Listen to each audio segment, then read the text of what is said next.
Hi champs, welcome back again to all of you in the another Sunday live session.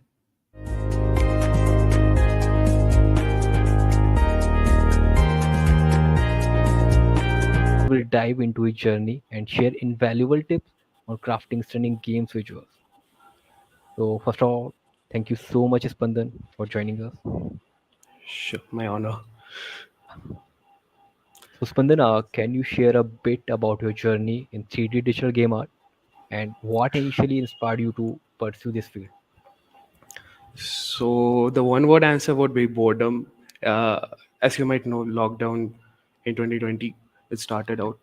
So at that time, I was very much bored at home. There was not much people to talk to. Uh, Studies were going okay. So at that time, I kind of stumbled upon these memes and funny photo edits of people. So I was interested. So I started out with Photoshop, making funny edits, cool looking edits. Then I came across 3D, which seemed even more cool because I could make things look like they existed in real life. Like I could make a character, a cool character, and make it look realistic, and it could be moving. I could animate it. So that's how it started out. I started totally on my own. I'm totally self taught in the beginning. I started out with tutorials, online free resources, Google forums. So that's how it started. Then I soon started upscaling myself, and it was, I believe, at the end of 2023 that I got to know from my college that there is something like India Skills where you can participate and you can showcase your skill, you can compete with others. So that seemed like a good opportunity for me for a good head start and making more connections in the industry. So yes, I prepared for it. I started preparing.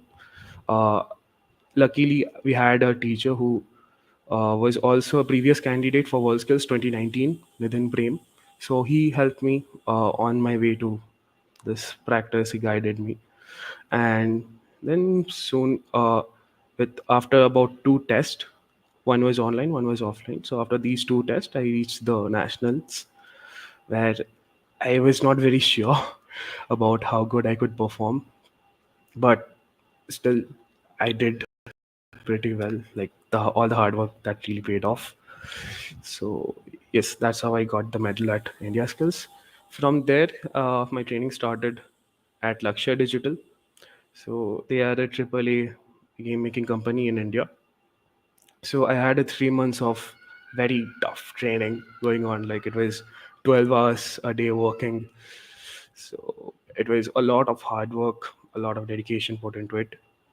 And then after that, we went for World Skills, where we performed. I represented India at 3D Digital Game Art, and yes, that's how I got to the World Skills. Yeah, great to hear. So you didn't go for any external resources, like from your own self you prepare. Yeah, so initially it was all like online available resources. I didn't really go for any courses as such. I later joined a college that was very much focused in our field, the college I'm currently in. So they also helped me a lot. But yes, initially the knowledge, the skills that helped me out in the later stage and still are helping me out, I learned it on myself. Yeah, cool. So what are some key skills or software tools that every 3D artist should master? So the main skill that you need to have is observation. You need to observe everything very, very well. So how do you observe? Now, uh, if it's a non-artistic person, if it's a logical person, they would probably look at a character design and be like, oh, it looks scary, it looks sweet, cute. But if you're an artistic person, if you want to really observe, then you'd think that why does it look the way it does? If it looks scary, why does it look scary? Maybe it has big claws, maybe It looks similar to a predator animal. So that's one very important skill you need to have, observation. Second is out of the box thinking, that is creativity. So if you have been through any of the NID question papers, uh, NID, NIFT, they have a very creative kind of question paper for the entrance. And those question papers, you have to be very much creative. Uh, they will give you a prompt and they will mark you based on how creative you are or out of the box thinking you had. So practice something like that. That can be very useful. And yes, observation, creativity, and you have to be very much dedicated. You have to spend time with your work. You need to love your work, spend time with it, because even at India Skills, you will have to sit for like 6 to 8 hours straight up while the competition. If you're working on some project, you will be working for 6 to 7 hours straight up. So yes, you need to get used to that, spending more time with your artworks, spending more time uh, getting yourself better. So that's for the skills, like overall skills you need. When we come to the technical part, that is the softwares. So initially, you can start out with any of the softwares that are mainly used. That is Maya, Max, Blender, Cinema 4D. We have a lot of the options now. uh, a lot of people, they kind of limit themselves to one or two softwares.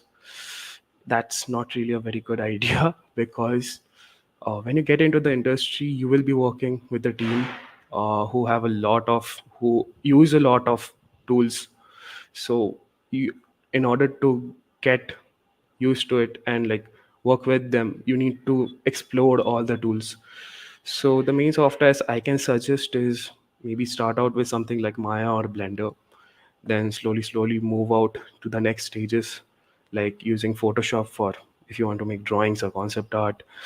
ZBrush is a very important software that you need no matter which company you're joining. ZBrush is mostly for sculpting in 3D, digitally sculpting and adding more details.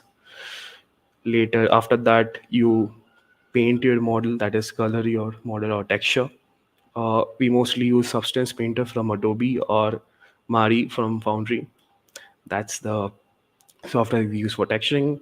And after that, for animation, we mostly use Maya or Blender. And finally, to integrate into a game, we need a game engine. A lot of the companies have their own game engine, but in general, we use Unreal and Unity. So that's pretty much the whole pipeline. So if you know these softwares, if you can master these softwares, you're pretty much bound to get a job. And uh, yes, you need to explore these softwares first and find out what you like, which softwares you prefer working on more. So yes, that's You mentioned two words, NID and NIFT. So what are they? yes.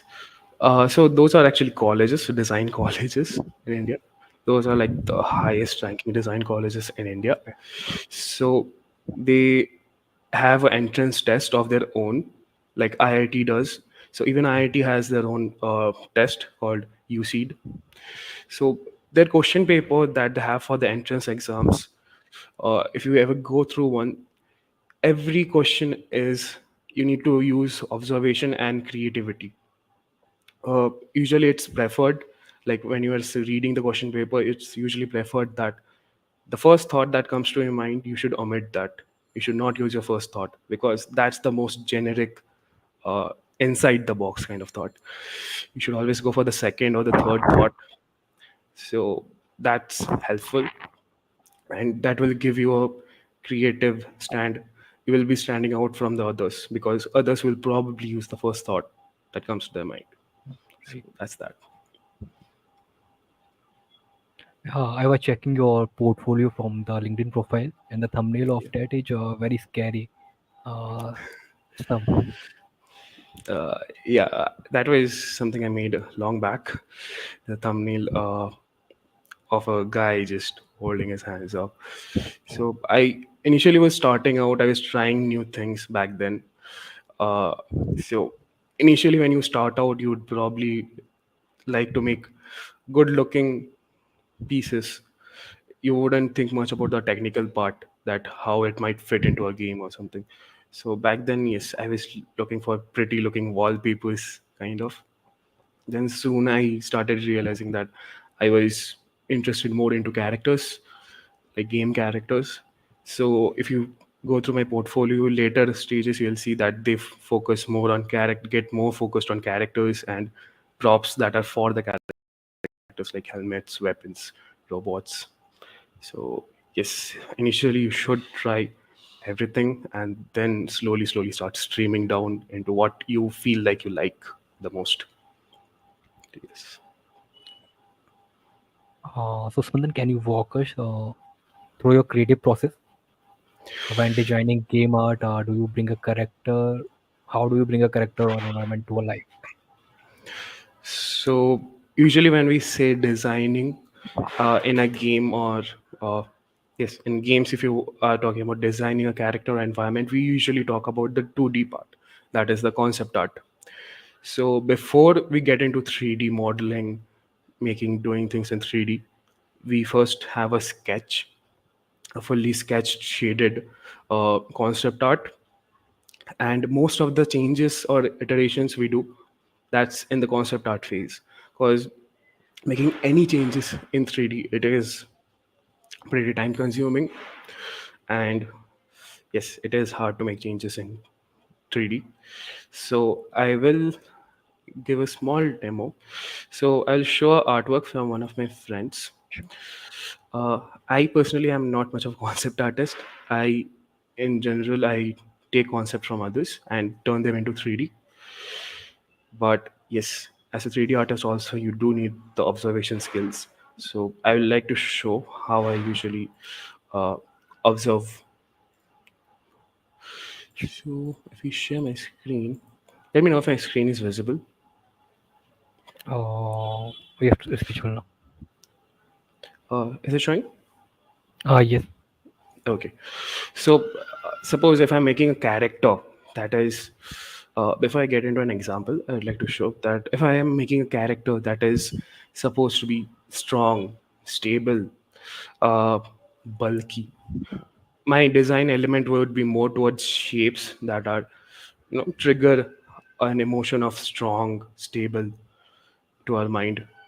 So I'd start out with some shape that's probably like a square or trapezium. So if I'm making the head of a character who is strong, I'd probably go with a very stable shape. Then I'll start out with blocking out his features to match the shape of his face. You know, stuff something like this, and then I'll go forward. Maybe we can give him a big chin because that gives the effect of a very primal look. Big jaw, a big chin, a very strong and stable neck that is wide. And then we can go into features like giving him a big nose, maybe a frown because he's always angry, thick eyebrows. So something like this would represent a character who is, strong. Now, if I were to make some character who is like sleek, fast, agile, I would go with something of a cylindrical, long kind of shape. Something like, you know, take a shape like this maybe, and then again, same process. Then once our shape is done, we see from a distance that if it's reading well to the viewer, that yes, this gives a strong vibe. And yes, for the cylindrical character, we can do the same process. You know, having a cylindrical face, long face, a sharp pointed chin, a small jaw, a pointed nose, something like that. So If you have noticed carefully, this is kind of becoming something similar to what you see in Incredibles. If you have noticed the shape design of Mr. Incredible, he's supposed to be a strong character. He's supposed to be a stable. He's a dad of three children, so he's supposed to be strong. His main superpower is his strength. So he has a more squarish kind of design, shape language. While if you see someone like that, his friend who is very agile, the ice, I'm forgetting his name, the guy who uses ice. So he's supposed to be a very sleek and agile character who can move fast, who can glide through. So his shape language would be something like long and thin, because in general, long and thin is considered as more aerodynamic. So whenever we see a shape like that, we get an idea that yes, this character would be moving fast. You can give him a thin neck. So that's in general how I start out. Now, one tip I would like to give everyone when you're starting out with a character design, this is a tip from my previous mentor, Nitin sir. Always work on having an interesting silhouette. Your silhouette is very, very important. And what do I mean by silhouette? Silhouette is like the overall, like if you hide all the details and have just pure black or solid color, something like,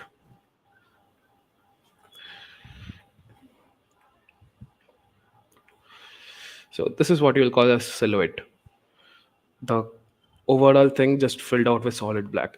Now if I see this from a distance, I'll probably make some changes to give better idea of the neck.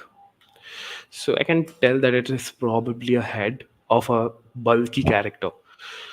Now if I'm making something that looks dangerous, maybe a armor or something, I'd probably add a spike like design to the corners, uh, sharper edges to it. So if you see, this kind of silhouette will give you a more intimidating, dangerous kind of look. So yes, I mean, first point would be shapes. Second would be silhouette, and third, uh, so this all of the shapes, silhouette, everything, this comes under storytelling. What story does your character have? uh, what is his characteristic? Where does he belong from? When does he belong from? Which era? Stuff like that. So silhouette, colors, then the props or elements he is yielding.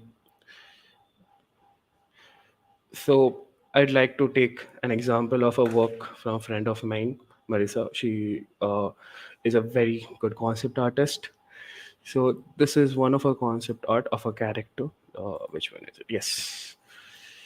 So if you see this character, if you observe this character carefully, what are the things that would probably come to your mind? Just give me one word, like anything that comes to your mind when you Uh, first see the character. Someone trying to saving some guy. Yes, so caring could be. We see that the character has like dirty clothes, so he's probably from a not so good place. We can see scars on his body. We can see that she's missing a limb. So the story behind this character was that the character is from a dystopian past, medieval era. If you see the storyboard, so we usually start out with a mood board. Where did it go? Yes, that's the mood board. So we usually start out designing with the mood board, where we bring in things, images of things that go with our storyline. So if you see the mood board, we have elements with a very intricate design. Then you see. silverwares, metallic things. So usually these kind of things were used in the medieval era. So if we are trying to make a character, we are trying to design a character from the medieval era, we will try to incorporate elements from these objects. Then we have a very scary or dystopian looking environment. So since our character is belonging from that kind of environment, maybe a Dark Souls like environment, so we would take references similar to that. Uh, Same here, a bit of a steampunk like design. So yes, we first start out with the mood board. Uh, we first always start out with the mood board that includes all the elements that we need or are similar to what we are looking for. Then we start designing the characters. So a good way to tell a story through your character is by adding elements that are similar to that story. So if you look into this character, she's supposed to be a very coming from a very bad place, a dystopian medieval era, a little bit of a Dark Souls like design. So we have a black cloak kind of thing over his body that gives the effect that they are probably feeling cold or unsafe and they have to cover themselves up. Also, we can see the cloak is looks very dirty. That gives an effect that the place the cloak is taken from is not very good. We can see torn clothes here. uh, so these are the elements, these are the small things that trigger the mind of a viewer to you know think a certain way, to make up a certain story. If you have a character that does not have elements going in the same direction, like if right now I give this character a sci-fi sword or something, it wouldn't go with the theme very well. It would not feel like it belongs here. So that would be a bad character design. If you're making good character design, all your elements should point towards the same story. Same goes with environment.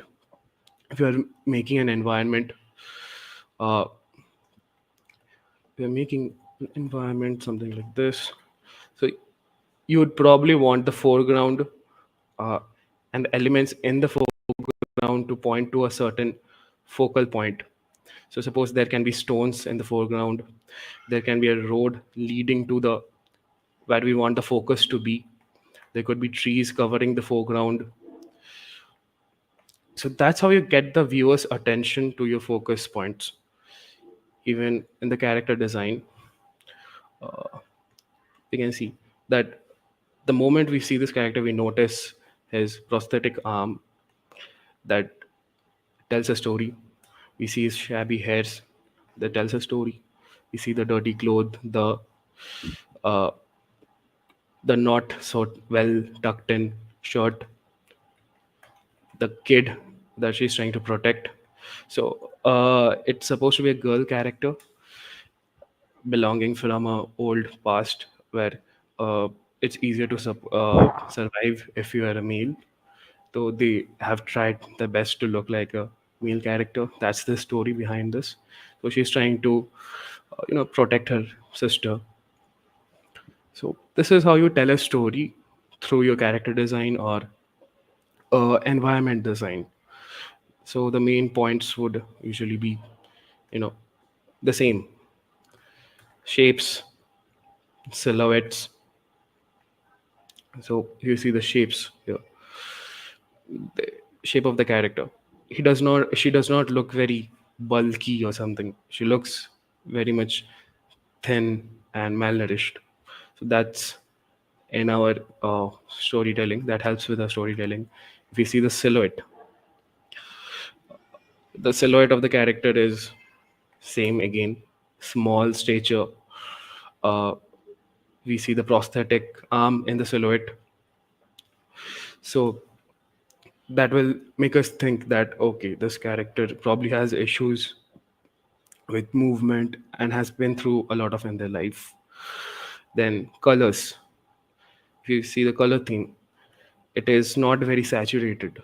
It is not very funky, sci-fi like neonish. It is more of a brownish tint, brownish grayscale kind of tint to it. So that also gives the effect of a gloomy kind of effect. So again, back to the fundamentals, props and elements. As I mentioned, the prosthetic arm, it looks like it has been put together very quickly in a rough way. So that also helps us with our storytelling. So again, we come back to all the basic fundamentals when it comes to storytelling and a good character design. These are the main things that will make your character come to life. If it's an environment, goes the same way. You should have good shapes in your environment.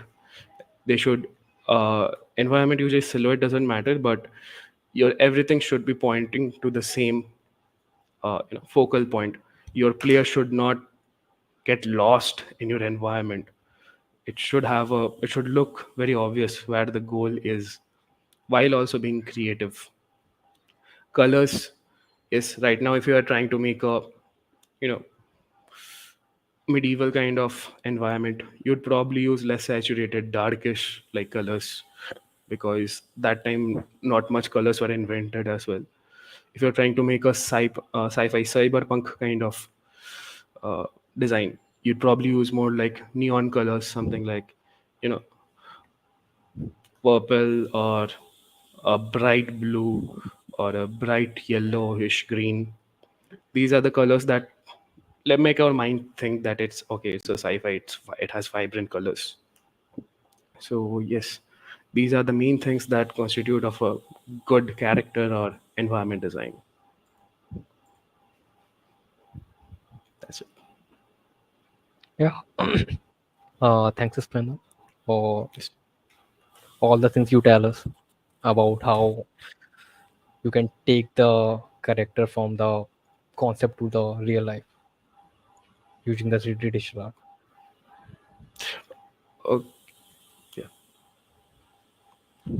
And also, what are some challenges you have faced while working on game art project, and how did you overcome them? Okay, so one of the main issue that I myself have faced and have seen a lot of beginner artists and even big artists face, that is, usually we take up projects and we abandon them midway. This is a very big issue. So as a beginner, what would happen to me is I would see these very beautiful, good-looking artworks from bigger artists and how good they looked. I would very much motivated. Okay, I'll try this out myself. I'll make something like this and put it on my portfolio. And when I came down to working on it, it would take a lot longer than expected, maybe 2 or 3 months. And that's when you start losing motivation on that particular project. After maybe 1 or 2 months, you'll feel like, okay, this project is getting boring, let's work on something else, let's just abandon this project. So this is something I've seen happen to me and also a lot of other artists a lot of times. So my suggestion would be, take up, like, know where you're standing, know the skills you have, and take up projects accordingly. The projects that you are confident that you can finish. Don't bite too much. So yes, that's definitely one of the issues. And also as a self-taught artist, there are a lot other issues, because every time I used to face a technical problem with something, I didn't really have anyone to ask. So I used to have to scroll through a lot of YouTube videos, a lot of Google forums. But that actually helped, because if you watch tutorials, if you just go through tutorials and people talking about how to do things, it won't really help you much. You have to sit down, you have to hold the pen or mouse in your hand and get to work. The moment you hit a issue, your moment you are having facing issues with something, that's when you search up the issue or ask someone, and then you use it in your own practice. That's usually how you grow. watching a lot of tutorials won't really help much unless you get yourself down to work. So yeah, that's that. So if someone is interested for participation in the World Skill, so according to you, what's the roadmap for someone in the So same skill? Yes, so Worldskills has a very strict eligibility criteria for age. This is because the eligibility criteria is pretty low. You have to be below 22 at the time of competition. So I'm currently 19. I was the youngest candidate from India in 3D Digital Gamer till now. So that's one eligibility you have to check. If you are eligible, then my roadmap would be learn first of all learn the fundamentals. If you are going through these tutorials, if you're going through these courses, a lot of time what happens is you will just memorize the thing like maths, that okay, I click this button, that happens, I click that button, this happens. But you don't really look deep into how things work in the background. If I'm clicking the button, what are the things, what are the processes that are happening, and why is this important to know? It's because right now you're memorizing it, but later on if you face a issue that's similar to that uh, situation, you will not be able to troubleshoot it unless you know the fundamentals. So clear out the fundamentals. In 3D there are a lot of fundamental things that you need to clear out, like if I talk in technical terms, there are a lot of things like normals, topology, there's uh, in texturing it's baking, UVing. These are like technical terms, but you need to learn the fundamentals first. Then once you're done with the fundamentals, use these fundamentals to upgrade your work quality. First you need to reach the quality. Take time, that's fine. It's, you can take weeks, you can take months to make a good quality artwork. And once you reach that quality, once you are confident that yes, my quality is up there, it's similar to the industry standard, that's when you can start practicing more and becoming efficient. So usually what happens is, once you reach the quality, usually what happens is there's a lot of trial and error while you're working. Okay, this thing works out, this thing does not work out, this design element works out, this design element does not work out, making a stroke here, making a click there. So once you keep practicing, what happens is you start to learn what works out and what does not. So the second time you do the same thing, you will not be making the same trial and error, or you will not be making the same mistakes. You will not be hitting the same walls. So yes, once you have reached that quality, keep on practicing and making yourself more efficient. Once you're done with both, then comes a little bit of hook and crook method. That is, so in world skills we are judged and given positions based on marking. So there is a marking scheme that keeps on changing with every competition. Every question paper has a different marking scheme.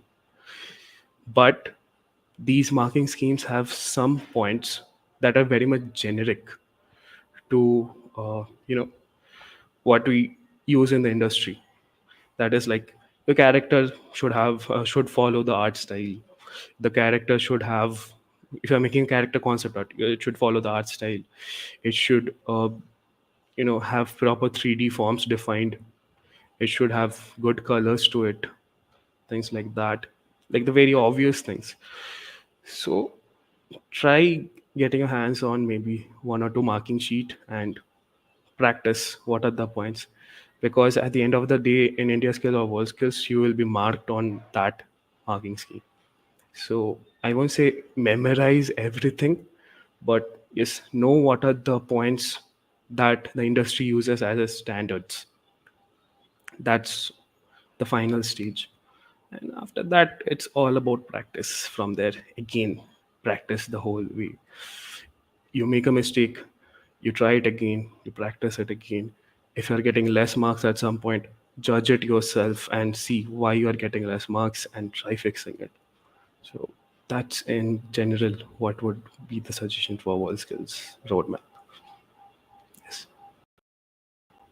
So is there any time limit also when you're participating? Yes, so it's very much time bound. That's one of the most challenging part of world skills. So in industry, while you're working at some company, you can sometimes take or ask them for extra time, because in industry we focus more on quality than being on time. So you can have a little bit delay there, but in world skills or India skills, they will directly lock your PC as soon as the time is over. You'll just get a blank screen. So you have to practice, you have to live by the clock, as they say. You have to practice being on time. Suppose there is 2 hours for making a character concept art. In general, in industry you'll probably get like a week or something, but here you will probably get like 2 to 3 hours to make a concept art. So you will need to know what exact steps you need to do in order to cut down. You might need to cut corners. You might need to lower the quality according to your time. But again, this is all about practice. You need to know where exactly you need to cut corners. You need to know where exactly you need to lower the quality while still making it look good. So these are some things you will know only if you work by the clock. You have a timer set on your screen beside while you're working, and check what's your initial baseline and keep on practicing and see if you're improving. If you're not, then look into it. What are the things that's taking most of the time? So that's important. So the last question is, what advice would you give to aspiring game artists who want to make their mark in the industry? So the first and foremost thing, as I said before, observation and fundamentals. There are so many artists who make good artworks, but still the fundamentals, if they are not cleared, as soon as they get into the game industry, as soon as they start working with a team, they face issues. This is something you will probably see a lot. So get your fundamentals cleared. Observation is there, and again, as I said, get to work. You need to get used to working for longer hours, longer periods of times. uh, that's there. Improve on getting your skills up. No amount of courses or tutorials will be helpful. Yes, they are useful, they are very good to watch, but they won't be useful if you don't get to work and you bring them to work. So yes, that's that. Yeah. So thank you so much, Spandan, for your valuable time and sharing the insights with us, Sure. and also making the nation proud with your skill. Sure. It was definitely my honor to be here and be able to talk. I'm always up to help my fellow artists. So if anyone would like to know a bit more about India skills, they can definitely reach me out on LinkedIn by just searching up my name. That's fine. I'm always ready to help. And Yeah. you know, So anyone who is watching later, feel free to drop any questions in the comment section, and also I will add the contact details of Mr. Spandan in the comment section. Thank you, Spandan. sure. Thank you. It has been my honor. So we leave now, right? Yeah, yeah. Okay. Thank you. Thank you. Thank you.